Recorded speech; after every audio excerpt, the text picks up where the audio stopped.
Ah yes, Adam Sandler's 8 Crazy Nights. To some, it's known as one of the most famous bits of Hanukkah media, right up there with the Rugrats Hanukkah special. And to others, it's considered one of the worst comedies of all time, animated or not. And to me, it's known as... Many people discuss their opinions on 8 Crazy Nights, whether they be positive, negative, or exceedingly negative, but no one seems to discuss how this movie came to be in its very interesting state. Alright everybody, gather around while I tell you the history of 8 Crazy Nights. This all started when Adam Sandler was finishing up work on his comedy album, Stan and Judy's Kid. One of the tracks revolved around a character with a strange voice named Whitey Duvall. My name's Whitey. Whitey, nice to meet you. Don't I see you here at the mall a lot? Yeah, I come to the mall every day. Every day? Since 1971. Adam Sandler seemed to love this track more than any others. Either that, or he saw a future for Whitey and wanted to pursue it. Amy Pascal, head of Columbia, heard the Whitey sketch and fell in love. She approached Sandler and asked him what his plans were for the character, and he let her in on a little secret. One of his next movies was gonna heavily feature the Whitey character and be all about Hanukkah. As soon as he finished the pitch, the first words Sandler heard were, "I'll buy it." So it was official. 8 Crazy Nights was going to begin production, even though Sandler wasn't quite ready. He had the basis for what he wanted, and he knew that Whitey was going to be one of the main characters, but he didn't know what exactly this movie was going to be. Luckily, he got a team together pretty quickly, and they were able to hash out a plan. 8 Crazy Nights was set to be one of the very few Hanukkah movies that went mainstream. Yeah, most of the time it's all about Christmas, Christmas, Christmas, so they thought, let's give Hanukkah a chance. And the fact that Sandler is Jewish and actively celebrates Hanukkah definitely helped fuel that decision. All us Jewish kids had was the song Dreidel, Dreidel, Dreidel. It was decided that 8 Crazy Nights would be a live-action film disguised as an animated feature. It would have the look of a typical Christmas, or in this case, holiday special, but would actually be just another Adam Sandler movie with a different coat of paint. In this case, quite literally. Sandler also wanted this movie to be animated because, in his own words, I watched myself over the years in the movies, getting progressively older and uglier. So animation gave us the right to use the youthful Sandler, the body I had when I was a 19-year-old and I was built like a stallion. Interesting choice, okay.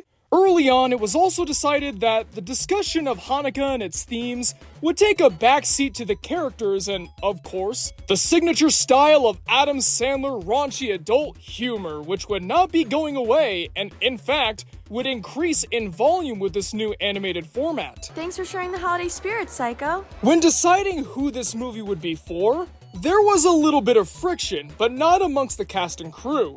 Instead, it was amongst the two audiences that they picked for this film.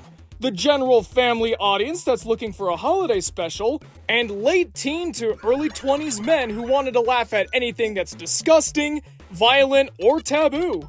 Those two audiences don't really connect. In fact, they tend to look for completely different movies altogether. We'll see how well that worked out for them at the end. Since this was an Adam Sandler movie, it went without saying that Adam Sandler was going to play the lead role, as well as his prized character of Whitey Duvall, but one character they had a pretty hard time casting was Eleanor Duvall, Whitey's sister. Originally, they had Kathy Bates in mind to read for her, but instead, Adam Sandler decided to step in and provide the voice for Eleanor, meaning that the entire main cast would be played by Sandler. Oh boy.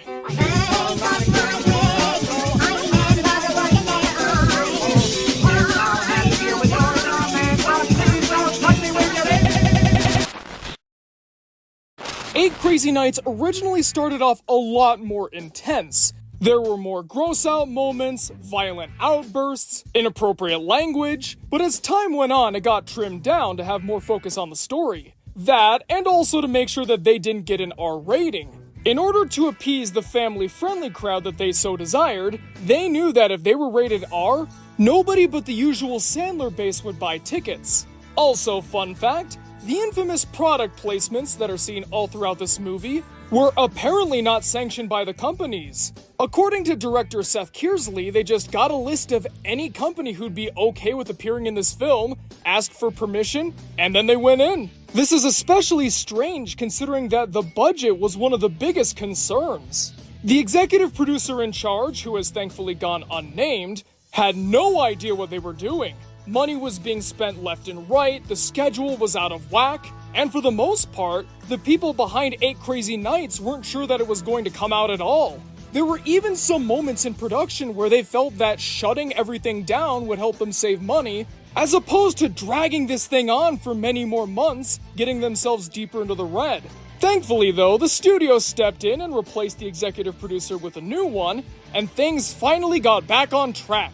As a consolation for what they've just gone through, the crew had their budget raised and the deadline was pushed back a year, allowing them more time to work on the animation. And that was turning out to be a sizable ordeal. Warner Brothers was originally approached to do the animation, but that didn't really pan out. So they had various satellite studios set up all throughout the world, most notably in Phoenix, Los Angeles, and Denmark of all places. And despite the geographic distance and the limited technology that was available at the time, communication between the studios was pretty good. What was not good, however, was trying to find a team that was willing to work on a movie like this. Cause I'll do it all night long. So sweet. See, many of the animators who expressed interest in 8 Crazy Nights felt that because it was animated, Adam Sandler would tone his style down to be more for the animated crowd, not realizing that Adam Sandler wanted to cater to the Adam Sandler crowd regardless of the medium he chose. Sometimes the animators would only last one day after reading the script. Come on, guys. We're gonna do this if it kills us. Despite the producers trying to tell the animators that the scenes that they were objecting to would, more often than not, be cut from the final film, it didn't matter. And a 1, and a 2, and a... Eventually, they were able to cobble a team together and get the animation going, which was good because around this time, the screenings had begun and the test results were good to an extent. The test audiences adored what they saw, but perhaps a little too much. Tactical foul! They wanted more Whitey, they wanted more fecal matter, they wanted more this.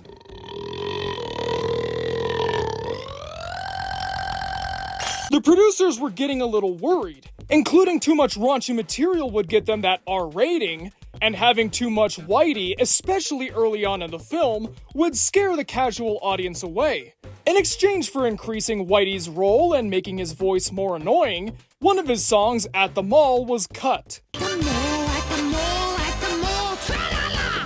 This way, the movie would be able to ease people into Whitey, and hopefully, by midway through the movie, when he became a constant presence, the audience would hopefully grow to love him. This is such bullshit. Whether the scene being animated was heartfelt or disgusting, great care was always taken for the animation. The crew wanted the fictional town of Dewsbury, New Hampshire to feel real. The characters would be designed realistically. There would always be background characters doing their own things and living their own lives. And for the most part, they were able to do it. But towards the end of production, they decided to cut some corners. Most notably in the banquet scene where, for the most part, the crowd is kept out of focus, and then during the Bum Biddies song, where nobody seems to move their mouths in the crowd shots, and the frame rate steadily gets decreased. They didn't do this out of laziness, it was just that they had to get this thing out at some point, so why not do what you can to save a little work? In all, 8 Crazy Nights only took 2 years to make. This was largely due to the fact that multiple animation studios were working on it, and communication was better than expected. To prepare for more potential animated Happy Madison films, this global animation team was officially christened Meatball Productions, named after Adam Sandler's dog. Too noisy, man. I don't want to wake up yet. They felt that, with the inevitable success of 8 Crazy Nights, Happy Madison will be able to delve into animated features, expanding their base and their profits. Unfortunately, that didn't come to pass. Despite getting everything that the producers wanted, and of course everything that the test audiences wanted, 8 Crazy Nights was a colossal failure. It didn't even come close to making its budget back, and the reviews were not too kind. Most notably, Roger Ebert pointed out that while this is typical Adam Sandler fare in animated form, much like his last movie Punch Drunk Love, he seemed to be catering a bit more towards the casual crowd, thereby alienating his base. Though Roger Ebert might have been onto something, at least to some degree, 8 Crazy Nights was still a big hit with Sandler's core crowd. But that casual audience that they desperately sought wasn't impressed. Thanks for sharing the holiday spirit, Psycho. Come on, Benjamin. It didn't have the same grip as, say, Billy Madison or Happy Gilmore. So most families and older adults decided to stay away. The producers decided to blame, get this, Treasure Planet on their movie being a box office bomb.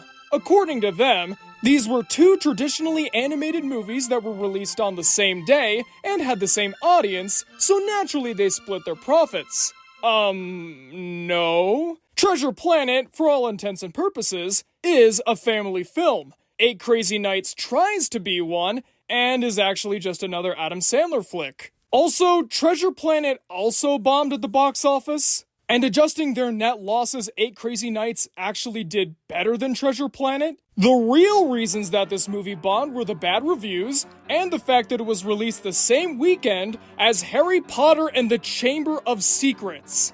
No way that could have killed 8 Crazy Nights. No, it was definitely Treasure Planet, one of Disney's biggest box office failures. It's fun to see it maintaining sort of a semblance of a life outside despite its sorry performance at the box office back in the day. As far as I can tell, Sandler hasn't spoken publicly about this film in years, so I couldn't find how he felt about it, but in terms of most of the cast and crew, they still view it mostly positively. Some have had a bit of a rocky relationship with it, but in recent times have grown to accept it more and more, and there's a small budding group online that seems to feel the same way.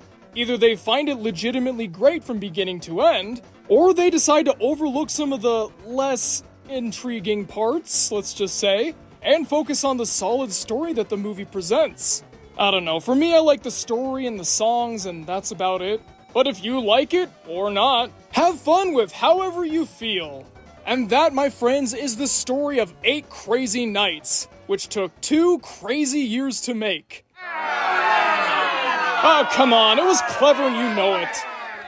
Before we carry on to the closing credits, I gotta give a big shout out to our thumbnail guy Timey for making the Sandlerized version of the Media Mementos crew, which is also doubling as our thumbnail, by the way. I'm sure you could tell, I mean, come on, it's right there.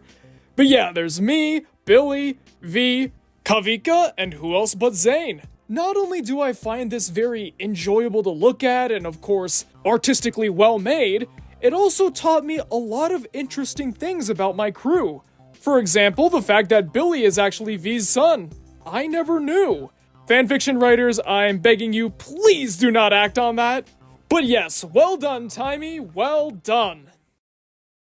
Well, folks, thanks for watching the video. What'd you guys think? What do you think of 8 Crazy Nights? And what did you learn about its eventful production, let's just say?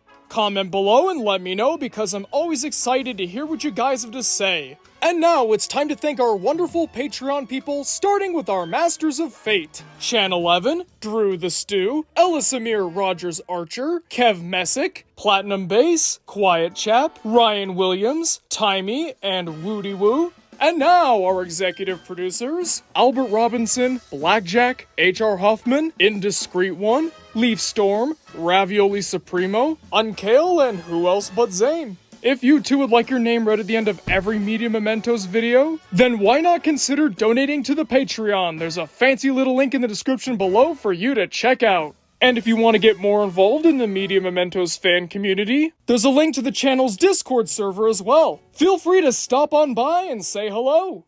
Alright folks, thanks for watching the video and I'll see you guys next time.